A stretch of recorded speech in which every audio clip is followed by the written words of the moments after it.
পাকা ফলমূল দেখতে তো খুবই ভালো লাগে, তারপরে যদি হয় নিজের হাতে লাগানো গাছের ফলমূল তো আরও বেশি ভালো লাগে। আর নিজের হাতে লাগানো গাছের ফল তুলতে তো খুবই ভালো লাগে।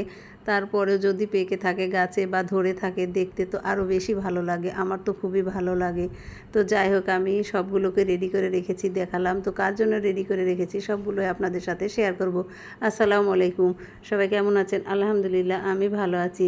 তো যাই হোক, আমার ছাদ বাগানে আমি চলে আসলাম সকাল সকালে ঝাঁকা আর কেচি নিয়ে ফলগুলোকে কাটবো বলে। তো যাই হোক, কেচি লাগিয়ে হাতে ছিঁড়ে ফেলেছি সবগুলোকে। আর অনেক কষ্ট করে যুদ্ধ করে ফলগুলোকে যাই হোক ছিঁড়তে হয়েছে আমার ড্রাগন গাছের ড্রাগন ফলগুলোকে।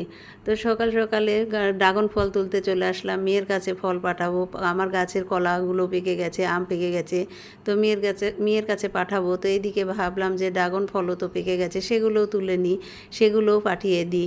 মেয়ে আস্তে আস্তে হয়তো বা ড্রাগন ফল খেতে পারবে না। আর মায়ের তো মন, মাও তো ছেলে মেয়েকে থুয়ে কোনো কিছুই খেতে পারে না। খেতে তো খুবই কষ্ট লাগে বা খারাপও লাগে। মায়ের ভিতরে তো কোনো ফলমূল বা কোনো ভালো মন্দ জিনিসই রান্না করলে মায়ের মধ্যে যায় না যদি ছেলে মেয়ে কাছে না থাকে। তো আমার ছেলে মেয়ে তো খুব একটা আমার কাছে থাকে না, তাই তাদেরকে থুয়ে আমি কোনো জিনিসও খেতে পারি না, খুবই কষ্ট লাগে। আমার মতো যে আপুদের ছেলে মেয়ে দূরে থাকে তারাই খুব ভালো জানে যে এর কষ্টটা কতখানি। ছেলে মেয়েকে ছাড়া কোনো কিছু খাওয়া বা একা থাকা যে কতটা কষ্টের, সেটা শুধু একজন মাই ভালো জানে। তো যাই হোক, আমার স্বামীও তো নেই এইদিকে কত বছর থেকে, তারপরেও আমার ছেলে মেয়ে থাকে না আমার কাছে কত বছর থেকে। পড়াশোনার জন্য তারা বাইরে থাকে।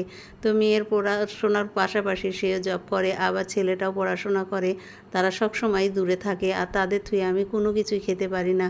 তাই ভাবলাম ফলগুলো পাঠাবো, আম আর কলা এরই সাথে আমি ড্রাগন ফলও পাঠিয়ে দিই। ড্রাগন ফলগুলো এই বলে আমি সকাল সকালে সবগুলো তুলে নিয়ে সাজিয়ে রেখে দিলাম, মেয়ের কাছে পাঠাবো। তো ইতিমধ্যে মেয়ের কাছে ফোন দিলাম, মেয়ে বলল যে আজকে আমি অফিস ছুটি নিয়েছি। তো যাই হোক, তাকে বললাম চলে আসো, বাসায় এসে সবগুলোকে নিয়ে যাও। আর এইদিকে দেখুন, এই পানিগুলো আমি গাছের গোড়াতে দিই, সবজি ভেজানো পানি বা সবজির যে চোচাগুলো বের হয় তরকারি কটার পরে, সেগুলো আমি ভিজিয়ে রেখে শুধু এই গাছের গোড়াতে দিয়ে আমি অন্য কোনো রাসায়নিক সার ব্যবহার করি না, শুধু জৈব সারই দিই। গাছ কলার চোচা ভেজানো, পেঁয়াজের খোসা ভেজানো, চাল ধোয়া পানি, আমি এইসব দিয়েই আমি ছাদে গাছ গোছালি তৈরি করি।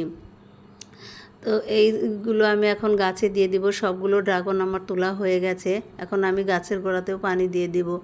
আর এই সব জৈব সার দিয়ে যে ফলমূল তৈরি করা হয় সেগুলোর মধ্যে তো অবশ্যই ভিটামিন বেশি, কারণ হাটের কেনাগুলোর মধ্যে তো অনেক রকমের কেমিক্যাল দেওয়া থাকে, অনেক কিছু দিয়ে তারা ফলগুলোকে পাকিয়ে ফেলে। তো আর এইদিকে এই যে দেখুন কত সুন্দর নিজের হাতের গাছের লাগানো কলা, ড্রাগন দেখে তো আমার মনটাই ভরে যাচ্ছিল। এদিকে আমও আছে, আমগুলো সাজিয়ে রেখে দিয়েছি, দেখে তো খুবই ভালো লাগছে। আর মেয়ের কাছে পাঠাবো, আর মেয়ে আসবে, এইদিকে আরও অনেকগুলো রান্নাবান্নাও করব। তাই আগে আমি সবগুলোকে সাজিয়ে রেখেছি, সে অল্প